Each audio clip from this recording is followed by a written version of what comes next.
ध्यान के महत्व पर जोर देते हुए यह वीडियो न्यूटोनियन भौतिकी, क्वांटम भौतिकी और इस अराजक दुनिया में हमारे रोजमर्रा के अनुभवों, जिसमें आम शिकायतें, व्याप्त उदासी, अकेलेपन का बढ़ता विस्तार शामिल है, के बीच संबंधों की खोज करता है। इस वीडियो को तैयार करने में ओशो के साहित्य से कुछ संदेश और अंतर्दृष्टि ली गई है। वक्ता उनके प्रति गहरी कृतज्ञता व्यक्त करता है। चलिए शुरू करते हैं। पृथ्वी एक क्रेजी ग्रह है जहां शोरगुल ही शोरगुल है। पृथ्वी के वर्तुल को आपने छोड़ा और 200 मील की परिधि के बाहर हुए कि सब शून्य हो जाता है। सन्नाटा ही बोलता है और कुछ भी नहीं। पृथ्वी का शोरगुल न्यूटोनियन मैकेनिक्स का प्रतीक है। आकाश का स्पेस का सन्नाटा क्वांटम मैकेनिक्स का द्योतक है। न्यूटोनियन मैकेनिक्स लागू होती है मैक्रोस्कोपिक वस्तुओं पर, दुनियावी कार्रवाइयों पर, जहां वस्तुओं के व्यवहार की भविष्यवाणी करने के लिए उच्च परिशुद्धता के साथ गति और गुरुत्वाकर्षण के नियमों का उपयोग करती है।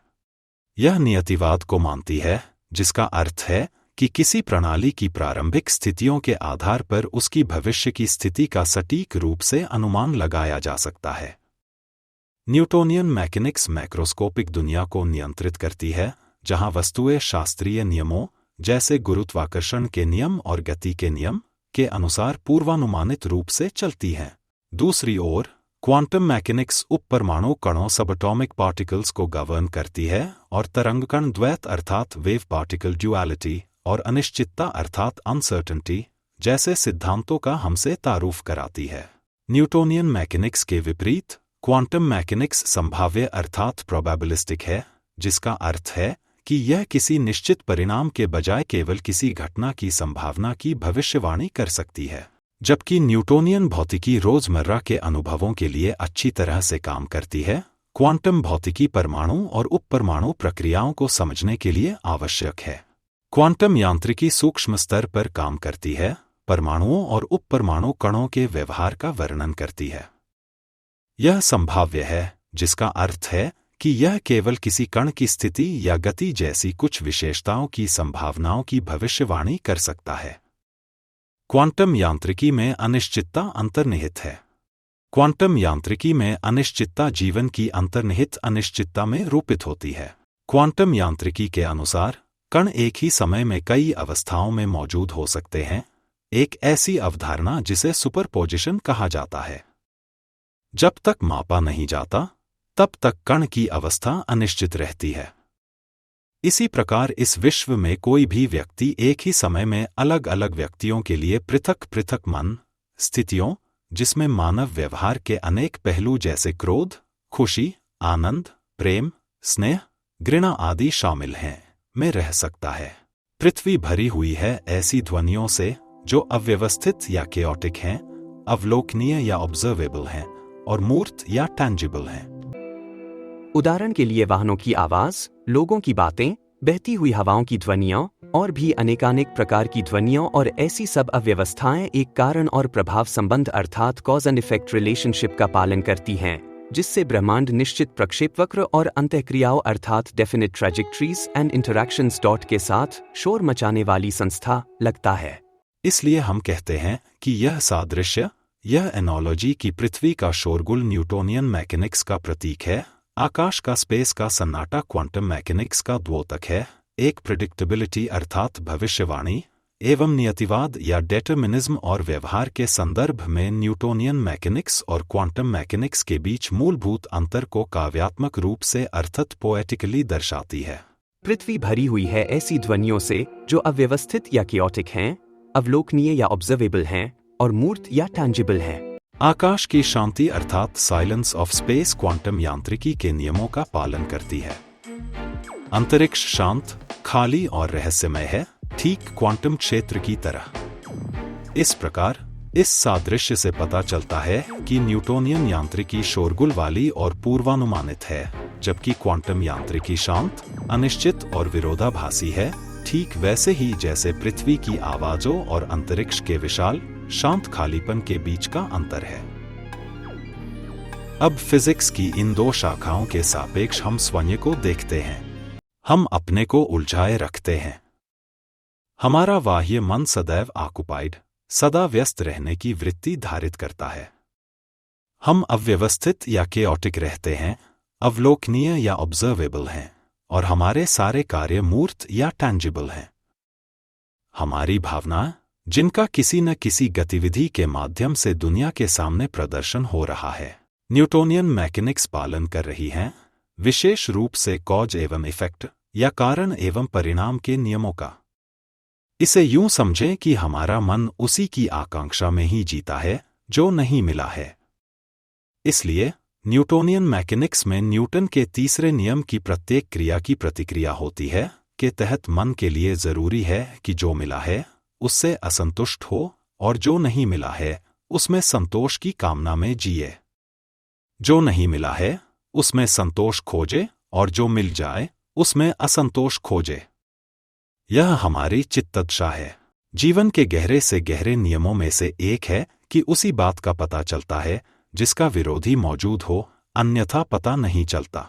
हम यदि न्यूटोनियन मैकेनिक्स में न्यूटन के गुरुत्वाकर्षण नियम, जिसमें यह कहा गया है कि किसी निश्चित दूरी पर रखे हुए दो पिंड एक दूसरे को समान रूप से आकर्षित करते हैं, अथवा दोनों के मध्य एक आकर्षण बल लगता है जो दोनों पिंडों के मध्य की दूरी के वर्ग के व्युत्क्रमानुपाती होता है। चित्त और असंतुष्टता दो ऐसे ही पिंड हैं। ये एक दूसरे को आकर्षित करते हैं।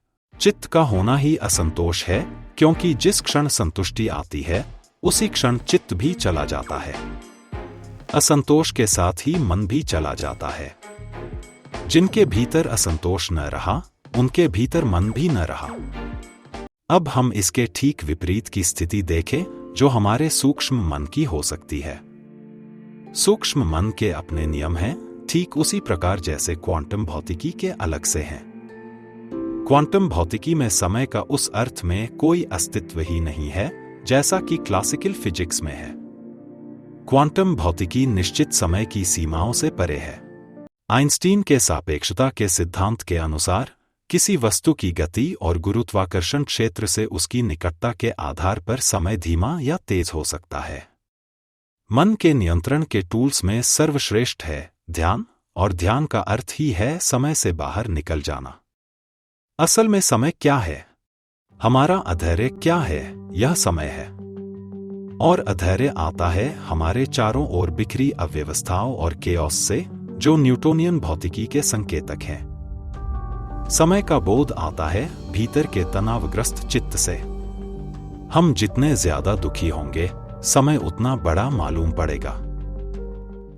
तो ध्यान हमारी चेतना की ऊंचाई में वृद्धि करता है। चेतना की जितनी ज्यादा ऊंचाई होगी, उतना ही वर्तमान, अतीत और भविष्य का फासला कम होता जाएगा। तो यह कुछ बहुत निर्भर करता है कि हम अपने जीवन को कैसे देखते हैं। यदि आप वर्षा से परेशान हैं, तो वर्षा तो रुकेगी नहीं आपके वर्षा को गुस्से से देखने से, पानी तो बंद होगा नहीं, बादल आपकी कोई फिक्र ना करेंगे। लेकिन अगर आप अपने दृष्टिकोण में अंतर ले आए, अपने एटीट्यूड को थोड़ा सा बदल दें, तो सब कुछ बदल जाता है। लेकिन यह बड़ा जरूरी है कि जब हम अपने अंतर्मन की यात्रा करें, तो अंदर की भीड़ को बाहर निकाल दिया जाए। यह वास्तव में बहुत कठिन कार्य है। ध्यान रखिए, आप जहां भी जाएंगे, जहां कहीं भी जाकर ध्यान करेंगे, ऐसी भीड़ अंदर साथ खड़ी हो जाएगी। आप कहीं कुर्सी पर बैठेंगे, तुरंत अंदर के मित्र बातचीत शुरू कर देंगे, तो हम अपने अंदर जितना झांकेंगे उतना हम सूक्ष्मता की तरफ अग्रसरित होंगे। ध्यान रखें कि जीवन बहुत छोटी छोटी घटनाओं से निर्मित होता है। यह भी ध्यान रखें कि जब हम किसी के मंगल की कामना करते हैं, तो उसे व्यक्ति के भीतर भी एक रेजोनेंस, एक प्रतिध्वनि पैदा होती है। यह बिल्कुल उसी तरह से है जिस तरह से क्वांटम मैकेनिक्स में एंटेंगलमेंट होता है कि करोड़ों अरबों किलोमीटर की दूरी पर विद्यमान दो सूक्ष्म कण एक दूसरे के हार्मनी में नृत्य करने लगते हैं। तो ऐसा रिजोनेंस दूसरे आदमी के मन में भी आपके लिए मंगल की कामना करता है। और जो व्यक्ति दूसरे के लिए मंगल से भरा हो, वह अपने लिए अमंगल से कैसे भर सकता है? यदि दूसरों के लिए कोई दो सुख की कामना करता है, तो वह अपने लिए दुख की कामना से नहीं भर सकता। और अंत में जिस चीज से भी हम संबंध निर्मित करते हैं, वह सेतु बन जाता है और सेतु बनाने के लिए दो की आवश्यकता होती है और ध्यान रहे कि व्यक्ति और व्यक्ति के बीच सेतु ज्यादा से ज्यादा बने और व्यक्ति और वस्तु के बीच सेतु सिर्फ उतने ही बने जितनी आवश्यकता हो। तभी आप पूर्णतया ध्यान में हमेशा अपने आप को पाएंगे और इस पृथ्वी की केयोटिक परिस्थितियों से अपने को दूर रख सकेंगे। धन्यवाद।